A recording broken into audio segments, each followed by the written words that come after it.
Another silly season domino has fallen in NASCAR as Kaulig Racing announced the driver of the 31 car for 2024. What's going on, guys? It's Daniel, and welcome back to the video.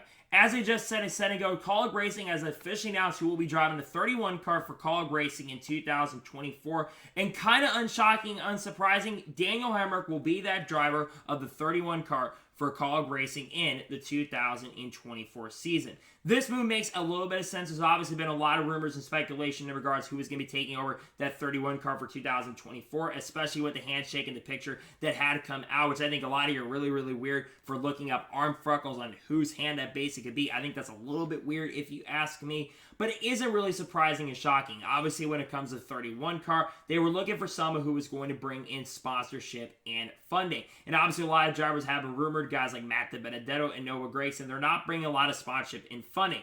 Number one, when it comes to Daniel Hemric, he's in-house with the organization. He's been driving for Kaulig Racing since 2022. And while he's not won a race so far this year in Xfinity, he's had a couple solid runs. It's been decent in the Xfinity series this year. The other reason, familiarity. Daniel Hemric also does have sponsorship and funding with him, with Circle and a couple other companies, because remember, they don't want to sponsor Leaf Filter all the time. Daniel Hemric brings companies like South Point into play, and that's a massive reason why he's going to the 31 car. Now, I think it's probably the safe bet if you ask me on why they're putting him in the car. Honestly, it makes a lot of sense. I don't think it's a terrible decision from Kaulig Racing standards, but I feel like there are definitely better drivers that were going to be available. But again, drivers like Matt DiBenedetto and Noah Gragson were going to need sponsorship and funding to come into play.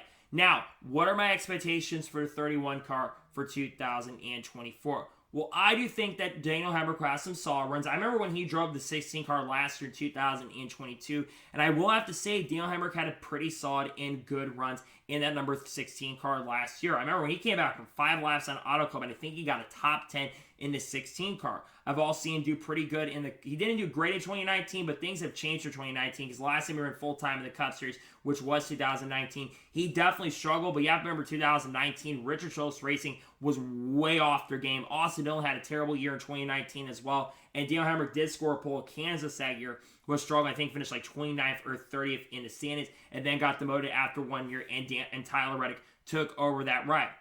Since then, of course, 2021, he won the NASCAR Xfinity Series Championship in a photo finish with Austin Hendrick and got his only career win in the series overall. And Daniel Suarez is someone who isn't also going to tear up your equipment. That's one thing about Kaulig Racing I like about Hemric is he doesn't tear up equipment. Generally doesn't. He's pretty consistent. He doesn't tear up equipment and does a pretty good job behind the wheel. But he wouldn't have been my first choice for that 31 car next year. But I think it definitely is the safe option. Now, going into next year, I think Daniel Hemric will have a solid year in the Cup Series in a 31 car. But I'm not expecting Daniel Hemric to set the world on fire. I think Daniel Hemric will probably at least get, I don't know, maybe a couple top 5s at best. Maybe some top 10s and maybe finish in the top 25 or 26. But I do not expect that Daniel Hemric is going to do better than Justin Haley. This is no disrespect to Daniel Hemric, but Justin Haley, in my opinion, is a better driver than Daniel Hemric.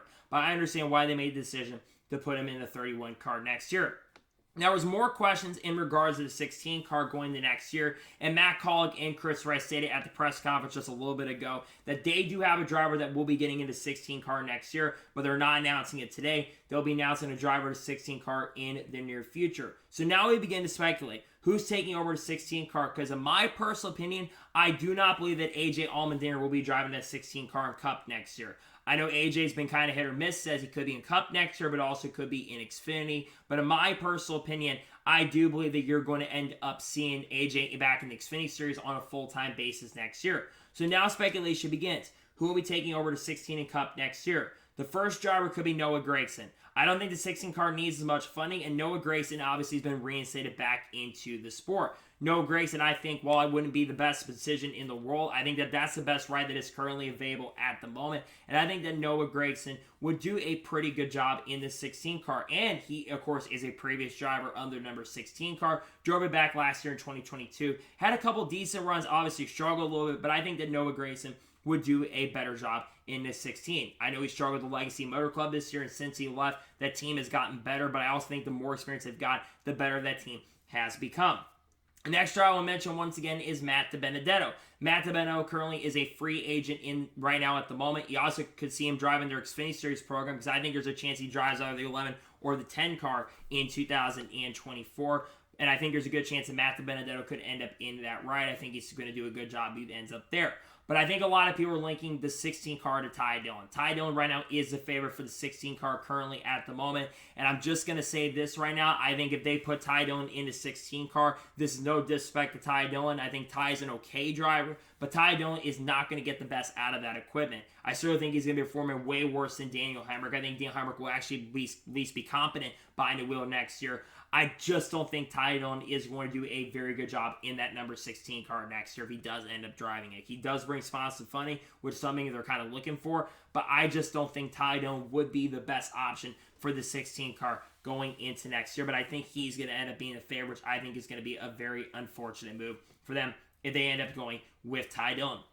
Again, going back to Kaulig Racing, I think that they're kind of stagnating right now. I think they obviously kind of stagnated in the Cup Series. I know Allmendinger would like to go back to Xfinity. I think it'd be cool for him to stay in the Cup Series next year. But like I said, I do believe this is going to be the last year that AJ is full-time in Cup. AJ is getting older. AJ will be 42 or 43 next year. And I think that AJ wants to focus on spending more time with his family and stuff. And I think he wants to, of course, have a little more time off, though I will say running full-time Xfinity. And you look at AJ, he's not had as much fun in the Cup Series as he's had in the Xfinity Series. So I think that's another huge reason why I think AJ will be back in the NASCAR Xfinity Series in the 2024 year. Most likely in the 10 or the 11 car, maybe even the 16, but I would imagine that Chandler Smith is more than likely going to be back in the 16 car once again in 2024. But I do believe that AJ will make some select Cup starts in 2024. I think him and Chandler Smith are likely going to split that ride in the 2024 year. Like I said, though, I'm not sure really how to feel about this move with Daniel Hemric going into there. I really wish someone else that was better could get an opportunity and shot like a Zane Smith. I know Zane is in the possibilities of going to a team like Kaulig or Trackhouse next year, even Spire. But at this point, I'm not sure what is going to happen. But I do believe at this particular moment that I think it's not a bad decision, but I don't think it's a great decision in the world to put Daniel Hemric in the 16 and 31 car. But it's not a shock and surprise, in my opinion. So that is going to be today's special breaking NASCAR news report. I want to thank you guys for watching. Please like, subscribe to the channel, notifications on, so if I win a video, it does go live on my channel. Follow me on Twitter, Facebook, and Instagram, and support me on Patreon as well. Links go below that, and comment your thoughts below on today's episode. What are your thoughts about Daniel Hemric driving the 31 car? Let me know your thoughts in the comments below. And who do you think will be taking over the 16 car Cup in 2024? Or do you think AJ Allmendinger is going to return? Let me know your thoughts in the comments below. Later tonight on the channel, we have the NASCAR Xfinity Series race view from Bristol Motor Speedway. Then tomorrow on the channel, we have a double upload day on the channel. We're likely to have a 2025 NASCAR Cup Series driver lineup predictions. And then, of course, on Saturday night, we, of course, have the NASCAR Cup Series race view from Bristol. Then on Sunday, there should be another special video dropping on the channel. And, of course, maybe some silly season update on Sunday, who knows. And then on Monday, of course, we are likely going to have another special video dropping on the channel as well, which actually will have the NASCAR news video breaking. A lot of news has been coming out that I think you should check out. So anyways, like I said, I want to thank you guys for watching today's episode, and I'll see you guys next time for more great, awesome NASCAR content and other motorsports content on the channel like this. Take care, everybody.